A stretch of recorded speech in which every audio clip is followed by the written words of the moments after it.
沉寂多年的俄羅斯五代機傳出了一條最新消息。據 The War Zone 等多家軍事媒體報道，俄羅斯軍方高層在2026年迪拜航展上公開表態，蘇75獵鷹戰鬥機將在2026年初首飛。航展現場甚至展出了一款全新的無人衍生型號模型。這一消息迅速在軍事圈引發討論。俄羅斯蘇霍伊設計局重視那個絕殺的代號，並堅持說它依然是全球五代機市場的價格屠夫，單發設計，機制擬縱，一架只要3000萬美元。有人說它是蘇伊霍設計局的得意之作，是俄羅斯航空工業在資源極度匱乏下做出的最巧妙的減法。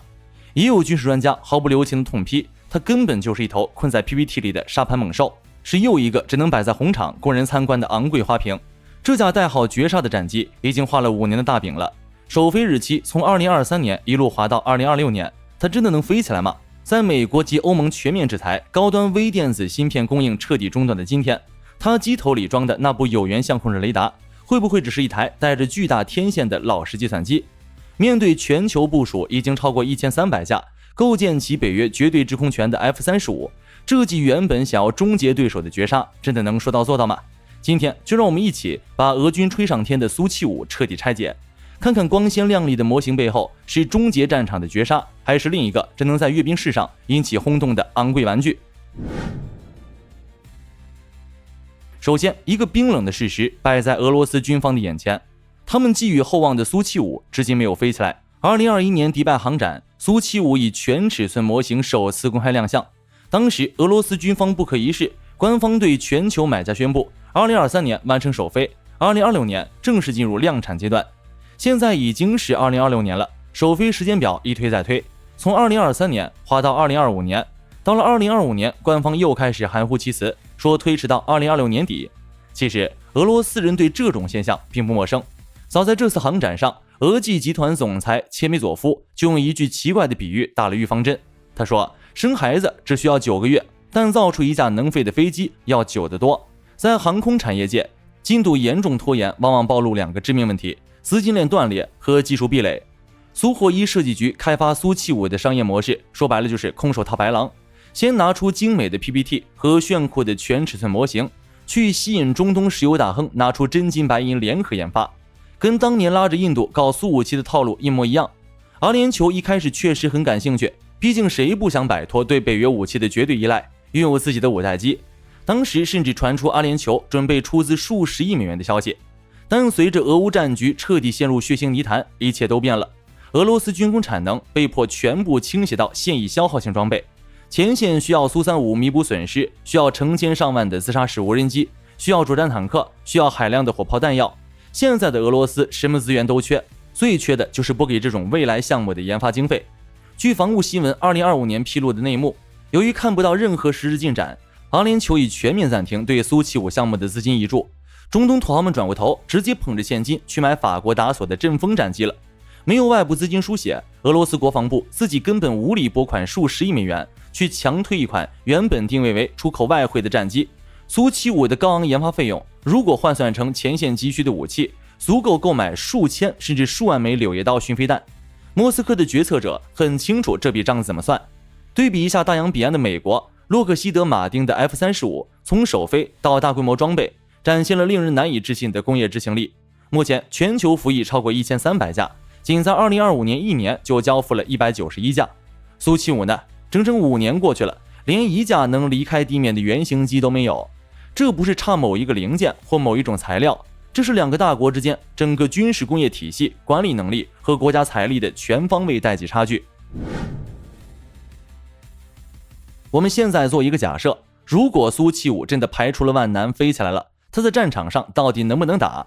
先從氣動設計看起，這是蘇霍伊設計局的老本行。蘇75大膽取消了傳統水平尾翼，換上一對巨大的 V 型尾翼。這種設計在工程上非常巧妙，不僅大大減輕機身重量，還能有效降低雷達截面積。配合蘇霍伊的翼身融合技術，亞音速和跨音速之間的機动性能會非常出色。再看进气道設計，它摒棄了傳統的直通式进气道，採用了 DSI 棒式進氣道。這種設計能減輕重量，最重要的是能完美遮擋發動機渦輪葉片，大幅提升機頭正面的逆蹤效果。但這項技術，美國的 F-35早就用上了。蘇75通過抄作業，終於能追上現代五代機的腳步。接下來是現代戰機的核心發動機。俄羅斯初期計劃給蘇75裝備 AL-CEF1，也就是蘇35上那台117發動機的改進型。待推力矢量，他們對外宣稱未來一定換裝研發中的產品30新一代發動機。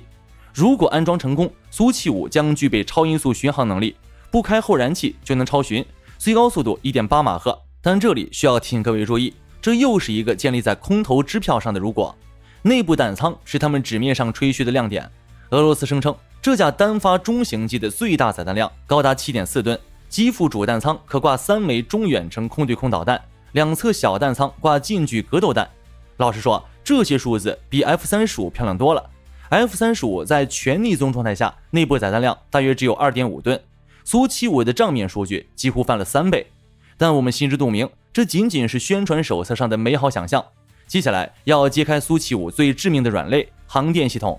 俄羅斯官方宣傳片裡把航電吹得充滿科幻感，說採用極致開放式架構，全面融入 AI 技術，系統叫套娃，能自動進行全機故障診斷。AI 化身虛擬副駕駛，幫飛行員過濾戰場無用信息，把最優武器方案直接投射到全景屏幕上。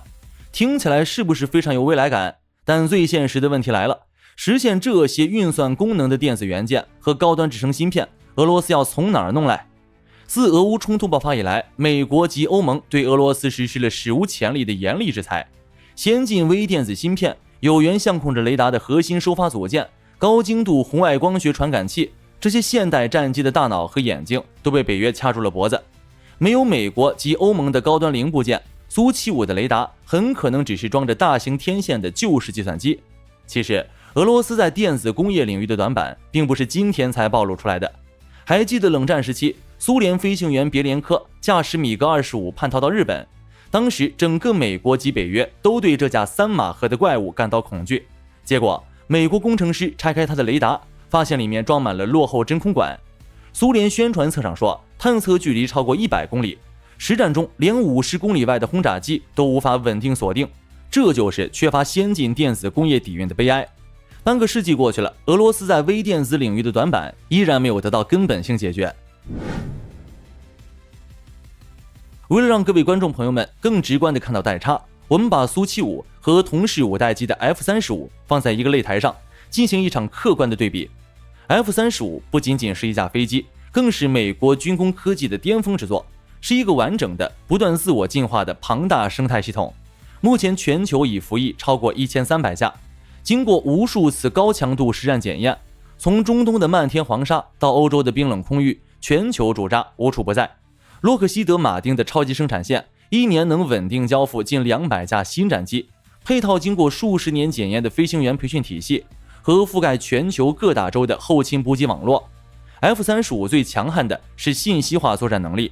它擁有 MADL 多功能先進數據鏈和 Link 16數据鏈，能與北約盟友的海陸空三軍無縫協同。想象一個極具實戰意義的場景，面對複雜海空威脅，一架保持靜默的 F-35在數百公里外偵測到目標，可以瞬間將數據共享給海面上的神盾驅逐艦或後方的愛國者防空飛彈陣地。它甚至不需要自己開火，就能引導盟友的飛彈精確摧毀。這才是真正的現代信息化戰爭。蘇75有什麼？一個可能永遠留在 PPT 裡的 AI 副駕駛，一台生產率和壽命充滿未知的發動機，一部被制裁卡住脖子、零件東拼西湊的雷達，還有一個連俄羅斯自己空軍都不喜歡的尷尬定位，交貨遙遙無期。更讓全球買家笑到大牙的是俄羅斯空天軍在烏克蘭戰場上的真實表現。蘇34被譽為戰線上的炸彈車，接連被防空飛彈擊落，飛行員連彈射的機會都沒有，被譽為4代半巔峰，機動性無與倫比的蘇35也在激烈空中對抗中折戟沉沙。最離譜的是，連俄羅斯最寶貴的5代機蘇57都被烏克蘭廉價的改裝無人機精準突襲。商業衛星拍下的高分辨率照片清晰顯示，機場停機坪上留下了爆炸燃燒的焦黑痕迹。在如此糟糕甚至災難性的實戰履歷面前，一架連首飛都沒搞定的圖紙飛機，世界上哪一個國家的空軍將領敢拿自己國家的制空權開玩笑去下單？有人可能會反駁說，便宜治百病，只要價格夠低，所有窮國會買單。但在這裡我們必須強調一件事，現代空戰不是去菜市場買代步車，而是在生死攸關的戰場上，一架無法保障飛行穩定和飛行員安全的戰機，再便宜也不過是一塊會飛的鐵皮，是飛行員的鋼鐵棺材。可能會有一些俄系裝備的支持者認為，這些對比有些誇大其詞。那我們不妨做一次實戰推演，假設俄羅斯真的砸鍋賣鐵，傾全國之力讓蘇75成功飛起來了，而且還奇蹟般解決了供應鏈問題，實現了量產。當這架價格屠夫在空中真正面對 F-35 時，勝算幾何？ F-35 的背後是經過實戰無數次驗證的極致逆蹤性能，是全向紅外線分布式孔徑系統，讓飛行員擁有看透機身的360度無死角視野，是與盟友情報網絡實時共享的強大傳感器融合技術，是可以在对手毫不知情的情況下完成鎖定、發射，然後從容撤退。蘇75呢，那台老式改進型發動機可能連超音速巡航都做不到，更別說被制裁卡住脖子的雷達能不能看到100公里外的目標還是一個未知數。在巨大的技術差距面前，這根本不是一場勢均力敌的比較，而是單方面的碾壓。從工程氣動設計來看，我們無法否認蘇75確實有其獨到之處，它體現了俄羅斯航空工業在絕境中努力做減法的生存智慧，以最精簡的機身結構追求逆蹤與機動性的平衡，就像一把為刺客打造的輕巧匕首，畫在圖紙上確實鋒芒畢露，但只要把目光拉回現實，它在可預見的未來裡依然是一隻被死死困在沙盤上的航模，沒有首飛，沒有可靠量產發動機，沒有自己的高端電子供應鏈，沒有願意掏錢的外部投資者，連俄羅斯國防部自己都不願意為他買單。面對這個徹頭徹尾的死局，蘇霍伊設計局要怎麼破？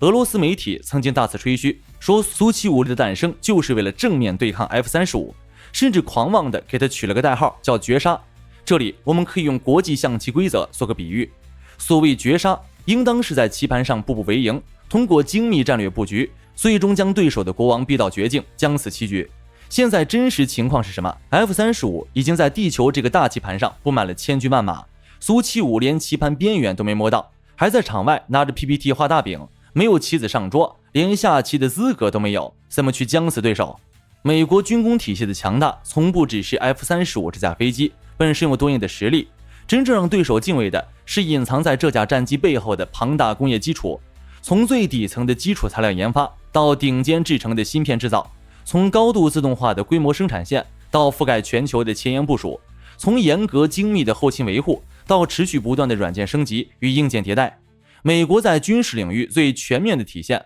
從來不是單純造出一架完美的戰機，而是憑強大國力造出了一個能讓戰機不斷進化、不斷碾壓對手的生態系統。蘇75想憑區區3000萬美元的底價去挑戰這個運作了數十年、堅不可摧的生態系統，就像拿着一把生鏽的美工刀去戳一頭狂奔的成年大象。在這種代差面前，不光是俄軍自己的小刀都沒打磨锋利，甚至都沒有任何靠近的機會。